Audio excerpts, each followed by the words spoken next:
Sebelum saya tutup, mungkin ada kata yang perlu disampaikan kepada Ibu dan Ibu Dewi.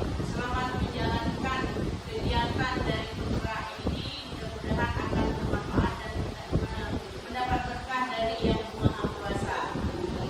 Dan untuk itu saya tutup dengan ucapan wassalamualaikum warahmatullahi wabarakatuh. Waalaikumsalam warahmatullahi wabarakatuh. Terima kasih kepada Ibu Natasha. Terima kasih telah bersama kita dalam acara ini. Selanjutnya acara doa yang akan disampaikan oleh Bapak Teh.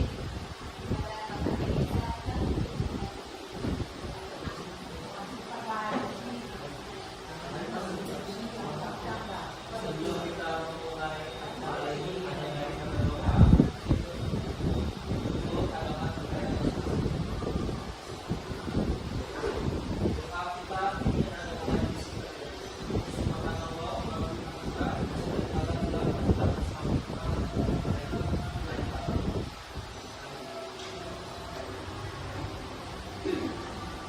Terima kasih Pak Dedi.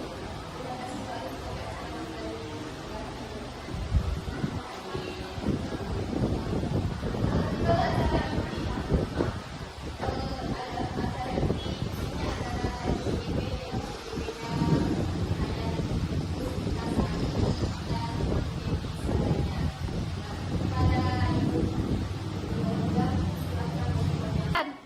Assalamualaikum warahmatullahi wabarakatuh.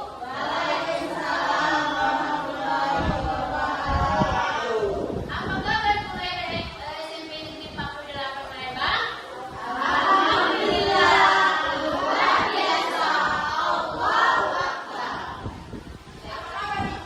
Alhamdulillah ibu sehat hari ini. Terima kasih saya ucapkan atas kehadiran Bapak Ibu sekalian untuk kedoaannya dalam rangka seminar meningkatkan pemahaman dan menerapkan pengalaman budaya positif di swasta.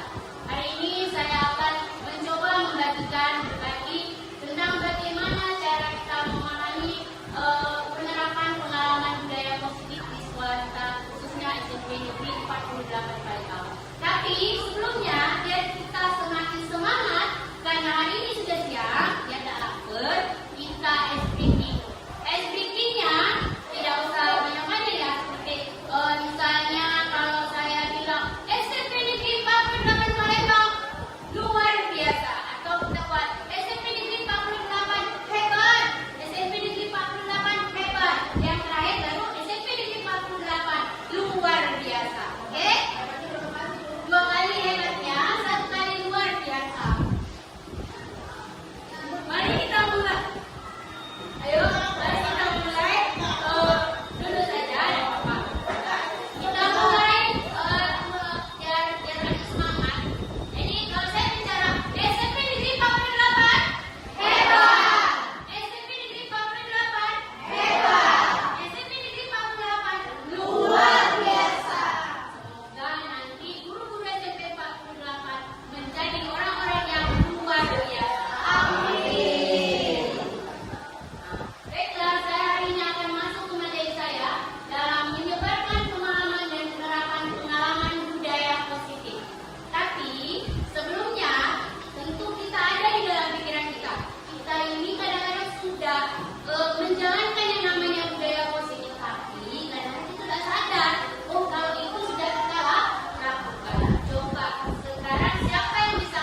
Jadi disiplin positif ini kita ajarkan ke anak bagaimana cara mereka berbudaya yang baik tanpa kita kasih reward. Artinya apa yang kita lakukan sekarang, yang lakukan sebelumnya itu adalah sesuatu yang menurut saya itu merupakan kesalahan saya. Kenapa? Kalau kita setiap kali anak itu kita mau menciptakan disiplin, itu kasih reward. Nah, kalau kau bisa mengerjakan ini, oke, kasih hadiah ini. Sama seperti anak-anak kita di rumah. Kalau anak-anak kita di rumah juga seperti itu. Nah, kalau nanti puasanya sampai 30 hari, nanti udah kasih uang 30.000 satu hari. Jadi kalau 20 hari puasanya 900.000, banyak. Jadi dia termotivasi. Nah, ini yang mau kita hilangkan. Kalau bisa, disiplin positif yang mereka tumbuh-kembangkan itu adalah berasal dari motivasi dari dalam diri sendiri. Jangan motivasi dari luar atau eksternal. Jadi kalau intrinsik dia tumbuh dewek. Oh, aku sadar kalau aku ini lakukan ini adalah hal yang salah. Oh, kalau aku tidak puasa berarti aku punya dosa. Oh, berarti kalau aku tidak puasa ini nanti imbalannya. Nah, itu yang mau kita tanamkan. Sama seperti anak-anak kita yang ada di sekolah kita ini.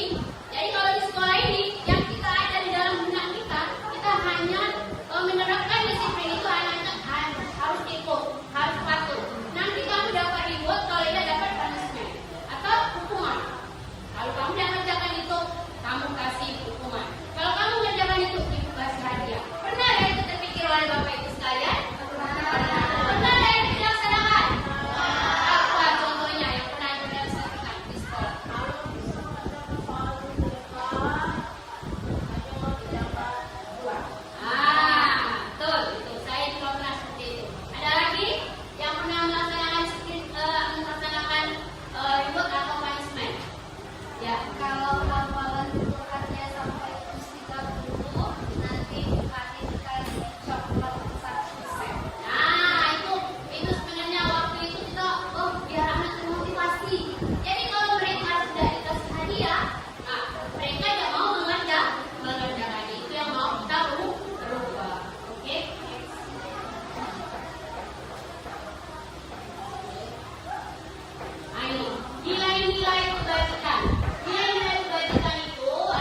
tuh tidak hanya pikiran saja kan, kadang-kadang itu pikir kesehatan kita pun terganggu. Kenapa?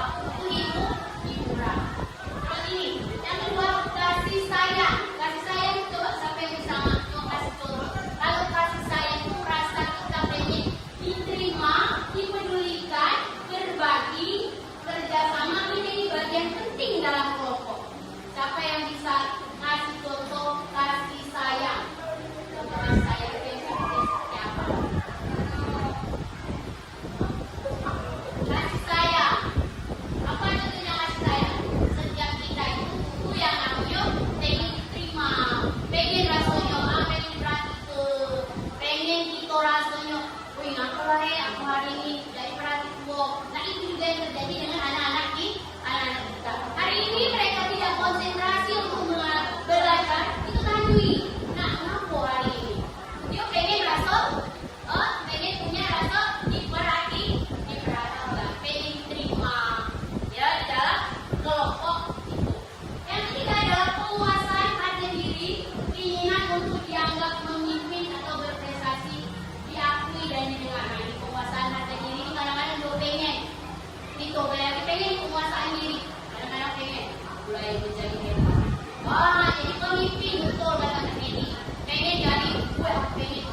dilibatkan bersifat satu arah, artinya sudah ada peraturan itu. Dan yang kedua adalah konsekuensi terencana, disepakati. Terus itu murid tetap tidak nyaman karena udah mereka merasa itu tertekan. Konsekuensinya apa? Ya, nah yang mau kita gunakan adalah restitusi. Proses menciptakan kondisi di mana anak itu sendiri yang membuatnya, kemudian mereka berkolaborasi dalam satu kelompok untuk menyepakati itu menjadi suatu kesepakatan yang namanya kesepakatan kelas atau kesepakatan sekolah. Karena kita tidak tahu hukuman itu. Tadi kita sudah belajar tentang 5 kebutuhan dasar yang dimiliki oleh setiap manusia. Jadi kalau kita menghukum ya kadang-kadang rencana tiba-tiba anak itu datang tanpa kita tanya lagi apa yang menyebabkan anak itu melakukan melanggar peraturan itu. Contohnya, pagi-pagi anak datang terlambat, itu marah-marah. Kau datang terlambat. Kenapa kau datang terlambat? Ayo bisa 50 kali. Tapi kita tahu apa kebutuhan dasar yang dia lakukan hari. Tanpa kita tanyai, apa yang menyebabkan kau terlambat? Tidak, itu namanya hukuman. Atau misalnya, kau yang ikut pelajaran hari ini, itu yang terjadi pada diri kita sebelum-sebelumnya. Ya, jadi pada dulu sebelumnya kita hanya bisa tahu hukuman. Kalau anak itu rekod, maju ke depan. Ayo sini kau buat 10 kali lipat tulisan itu. Saya juga termasuk salah waktu itu menerapkan hukuman tanpa melihat apa kebutuhan dasar daripada anak itu. Ya, jadi anak itu kau jangan ini tulis 100 kali. Boleh. Akhirnya dia apa? Akhirnya dia mengikuti pelajaran. Akhirnya dia akan takut dengan kita. Ya, itu yang terjadi hukuman tanpa melihat kebutuhan dasar apa yang dia butuhkan waktu itu. Konsekuensi rencana disepakati. Murid tetap dibuat tidak nyaman. Tetap guru selalu memonitor. Itu ngomong terus. Kalau nggak jenjang kemarin. Ya kan? Gitu kan? Ada omongan. Konsekuensinya apa? Kau sudah tahu konsekuensinya apa? Sini kok, misalnya minta kau kemarin sudah buat kan? Tidak boleh pakai lipstick lagi kemarin. Ibu aku sudah bawa itu kemarin. Aku sudah sepakat dengan itu. Tapi kenapa hari ini? Kau apa kemarin konsekuensinya? Kalau aku pakai lipstick lagi hari ini bu, aku konsekuensi. Itu terus hari itu. Akhirnya apa? Aneh itu yang terjadi. Mereka hanya ketika mereka mau melaksanakan itu, dia hanya ada tidak nol. Nah, bukan ada kritik, ayo balik lagi tebak-tebak. Hanya satu orang yang mereka suka atau mereka patuhi. Ya. Nah, ini adalah restitusi. Restitusi adalah sebuah penyelesaian masalah di mana kita menciptakan kondisi bagi murid untuk memperbaiki kesalahan mereka sendiri. Ya, ini adalah salah satu paradigma baru dalam pendidikan kita adalah segitiga restitusi. Ada yang itu tanyui. Nah, kenapa kau hari ini datang terlambat? Apa yang menjadi penyebab kau datang terlambat hari ini? Itu juga tidak boleh langsung marah yang kau ini pasal dan kau itu tanyui. Nah, kita pernah berbuat salah. Ya, itu tanya dengan lembut. Bukan berarti kita nak nyek-nyek. Nanti diijak-ijak kalau oleh siswa. Maksudnya kita tidak boleh juga terlalu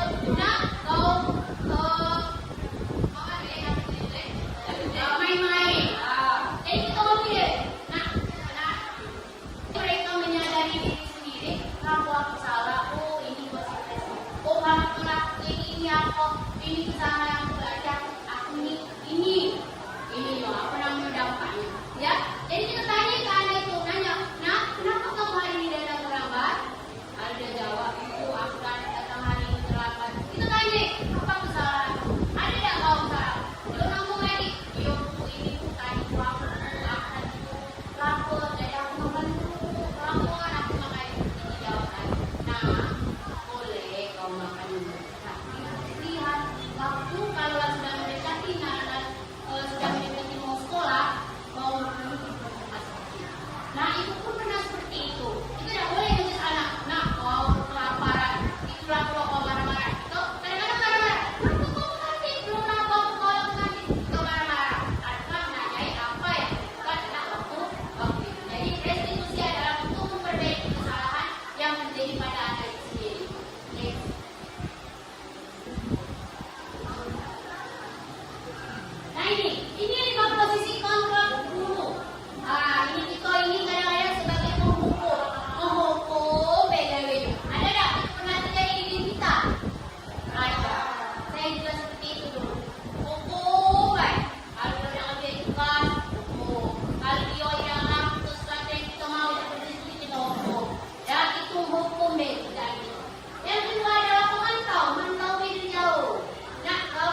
dia adalah sebagai teman.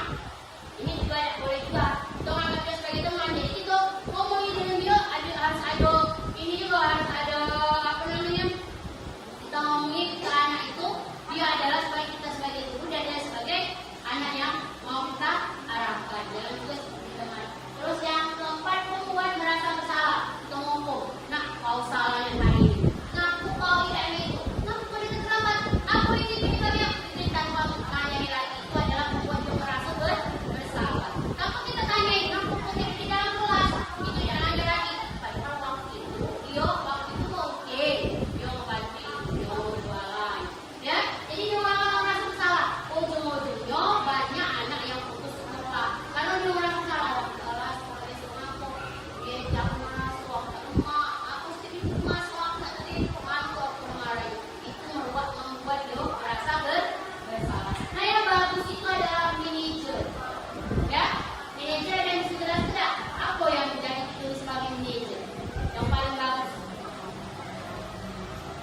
Ada yang bisa bantu manajer itu posisi manajer posisi kontrol guru itu sebagai manajer. Apa itu posisi kontrol guru sebagai manajer? Ini Manajer memberikan solusi, mengarahkan anak dalam kolaborasi, berdiskusi sehingga anak kesadaran bahwa mengenali kesalahannya dan membuat solusi atas kesalahannya itu berdasarkan dirinya sendiri. Jadi bukan hukuman dari gurunya itu.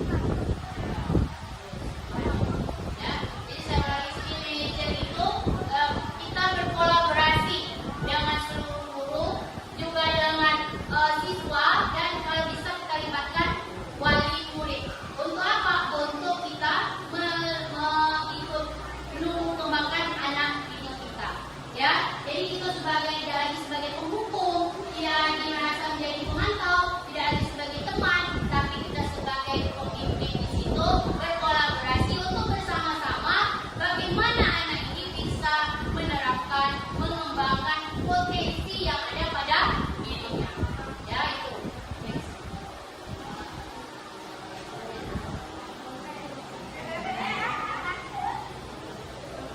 Nah, ini contoh penerapan 5 posisi guru. Menghukum, hormat kau karena hari ini dia ikut kau bersembunyi di belakang, kau harus hormat yang merah. Itu kau tak merasa bersalah. Berapa kali kau tuntut, kau masih bebas hidup di hari. Dan berapa kali bohongi rambut kau potong. Nah itu membuat merasa bersalah. Jo, kamu selalu saja mengecewakan ibu dan bapak.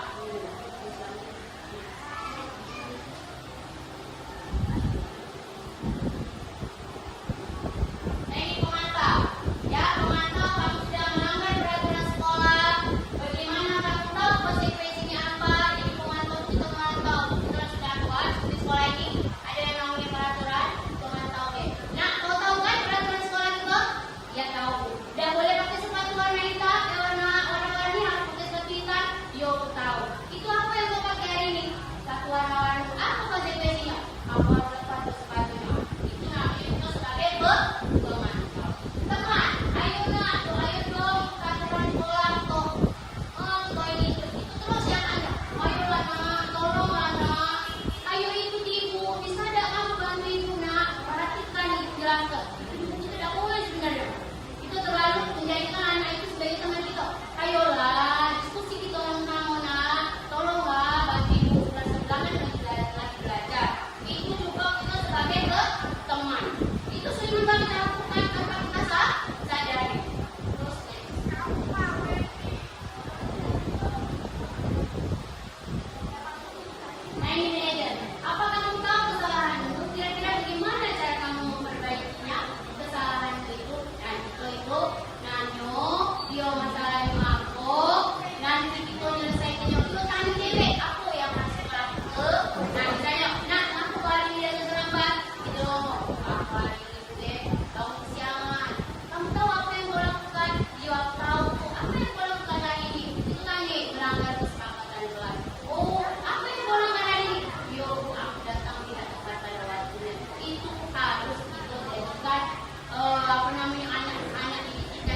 pernah mendapat nilai jika tidak mengerjakan tugas. Jadi sebagai apa ini?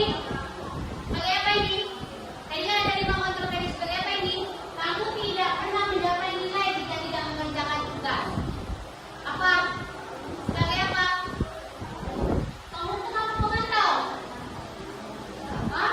Kamu tidak pernah mendapat nilai jika tidak mengerjakan tugas. Sebagai pemantau. Nah ini keyakinan kelas. Mengapa bukan peraturan kelas? Siapa yang bisa ngasih penjelasan? Keyakinan kelas. Mengapa bukan peraturan kelas? Coba. Keyakinan kelas. Ya, mengapa keyakinan kelas? Mengapa bukan peraturan kelas? Kadang-kadang di kelas itu kita sudah buat peraturan. Aku buat kelas. Ibu buat peraturan ya. Kamu satu datang terlambat. Wah ini. Nah itu peraturan dalam kelas. Dan sekarang mengapa keyakinan kelas bukan peraturan kelas? Ya.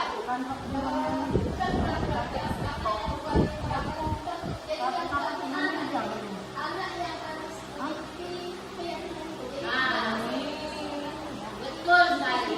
Jadi apa tadi bunga? bersama anak-anak yang kita keyakinan dulu yang jadi karena peraturan itu kan dari dulu keyakinan itu dari dibuat bersama-sama. Ya, bisa nambahkan Rizka? Jadi kalau keyakinan itu bisa membuat siswa dan guru itu menjadi kata kepercayaan. Jadi siswa juga merasa nyaman karena guru memberikan kepercayaan kepada siswa untuk membuat keyakinan di kelasnya, membuat peraturan dan membuat kebijakan. Betul sekali. Jadi ini ya, ini adalah pembentukan ya. Kenapa bukan peraturan kelas, keyakinan kelas? Jadi kita berkolaborasi dengan siswa, menanyakan ke siswa, nah apa yang kalian inginkan di dalam kelas ini? Bu, kami pengen kelas ini bagus, Bu, bersih, Bu. Tulis di kalau besar sticky note atau kertas kecil, kita kumpulin. Nah ini kita mau masukin ajaran baru nih. Ayo nak, ibu sebagai wali kelas kalian, kita akan buat yang namanya keyakinan kelas itu. Ini ibu bagikan kertas kecil, nanti kalian bikin tulis di situ apa keinginan kalian di dalam kelas itu. Tulisnya, satu misalnya. Yuk tulis, Bu, aku ingin kelas yang bersih dan nyaman. Tulis nanti. Terus nanti misalnya ada lagi yang tulis, Bu, aku ingin misalnya kelas ini nyaman, Bu. Terus apa lagi? Sudah. Keyakinan kelas. Misalnya, Bu, aku pengen kelas ini tadi bersih dan nyaman, Bu. Terus aku pengen, Bu, kelas ini apa namanya bebas dari bullying, Bu. Ada lagi? Saya masuk ke lain. Menggunakan seragam sekolah, aturan Nah, menggunakan seragam sekolah sesuai dengan aturan. Itu tulis, mereka suruh tulis sendiri. Kemudian itu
Silakan Bapak Ibu untuk sesi pertama ini saya buka dengan 2 pertanyaan.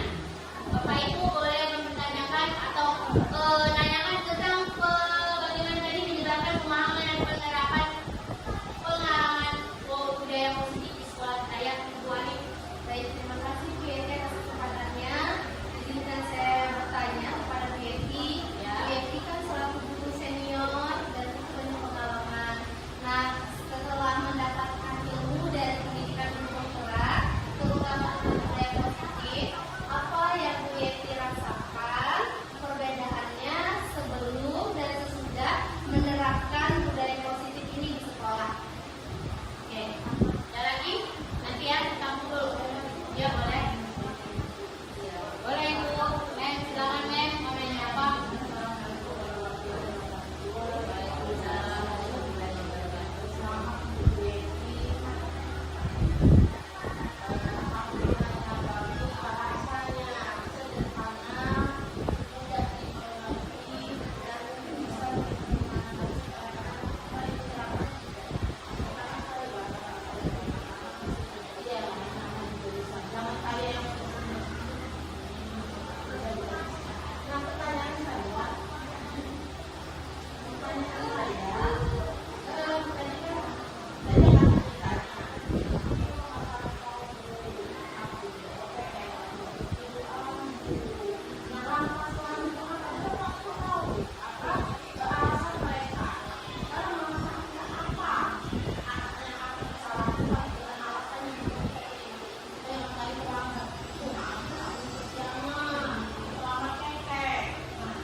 Oke, makasih Mem, makasih Bu Ani. Tolong buka dulu sedikit dari sini tadi. Jadi kita akan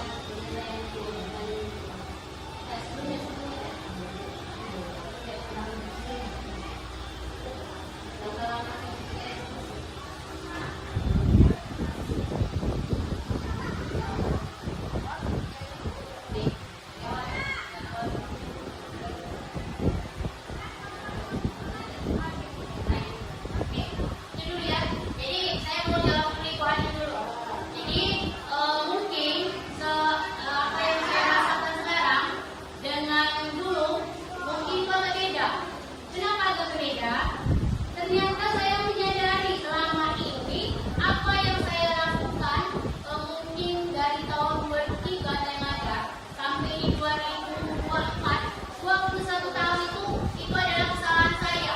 Saya merasa itu dosa besar saya di dunia pendidikan. Ya, kenapa saya bisa mengatakan seperti itu? Ya, kenapa saya bisa? Selama ini saya tidak hanya menanyakan anak, Bu Ani, menanyakan apa yang dimaui anak, sehingga saya mengajar sudah saya jelaskan tugas, ukur, ulangan ada di dalam. Itu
Enggak, ini aku lagi yang kecil.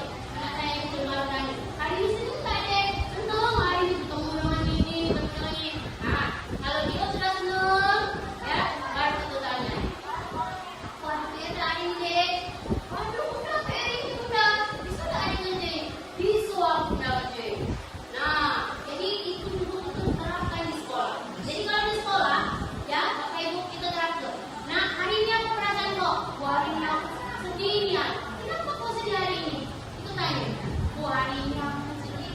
Kenapa? Tadi aku lihat kucing di tengah jalan mati di motor. Jadi aku itu yang jadi bapak sedih hari itu sedih. Itu ngomong ke orang di jalan ini itu jelas. Ya, itu warning. Jadi pelajaran yang didapat di guru penggerak ini sangat banyak. Menurut saya sangat berharga. Kenapa? Karena di sini kita bisa mengubah paradigma kita. Ya, dari pikiran yang tadinya kita pikir yang itulah baik. Asal buka wawasan kita, bagaimana cara kita memahami anak agar pelajaran yang kita sampaikan tersampaikan ke anak dan mereka bisa bertumbuh kembang sesuai dengan potensi yang ada pada diri anak. Itu poinnya. Gimana di luar biasa. Ini yang kedua, ya pertanyaan dari Mem. Pertanyaan dari Mem tadi kalau anak sudah ditanyai, nah pada kekurangan dari ini ngapo? Ya, ini Ibu, ini Mem kita gunakan dengan segitiga restitusi. Ini adalah paradigma baru. Ini adalah dari penyelesaian masalah yang namanya segitiga restitusi. Jadi kita menstabilkan identitas. Nah, untuk potensi data terlambat. Anak berdua salah itu boleh. Ibu juga salah. Aku tadi mantuk mudahnya. Mantuk soal mandiri. Nah, belum tahu. Ini tadi dulu. Bapak Ibu salah. Ya, sekolah sejak itu bangun kesiangan. Terus ibu pernah di sekolah bangun kesiangan atau datang terlambat. Nah, itu kita tanya dulu. Menstabilkan identitas, di mana anak itu tidak merasa bahwa belum dipojokkan. Anak itu merasa itu tidak merasa disalahkan. Anak itu merasa aku ini, aku yang ini buat yang merangkul aku. Aku ini ke adik, ini sama anak. Itu yang kecil-kecil balik, aku membunuh yang belum baik benar. Terus lanjut. Ini menstabilkan identitas yang pertama nih. Yang kedua adalah kita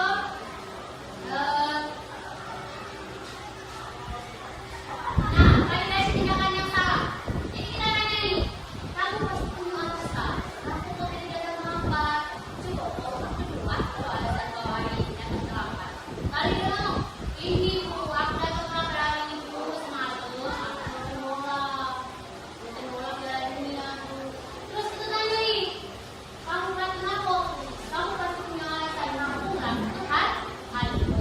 Terus setelah kita tanya ini, jadi berani tidak merasa ya belum susah sama itu boleh dia kata-kata ya ini validasi tindakan yang salah. Yang ketiga, PPL sekolah berdasarkan menanyakan keyakinan jelas. Kita tanya ini, misalnya boleh tahu kau tadi tidur di dalam kelas. Iya bu, aku tadi tidur di dalam kelas. Kenapa kau tidur di dalam kelas? Aku salah satu mama aku. Atau aku misalnya di orang tua aku berjalan dunia. Oh, itu menurut kau yang benar aku salah. Lalu yo aku salah. No, tapi aku mau memperbaiki kesalahan kau. Yo, jangan kau cara kau memperbaiki. Itu tanya lagi nih ke siswa. Kau tadi sudah melakukan kesalahan. Kau tadi datang terlambat. Atau kau tadi mau kesiangan. Kira-kira kau ada yang memperbaiki kesalahan itu? Lalu katanya, yo bu aku kalah, aku mau memperbaiki.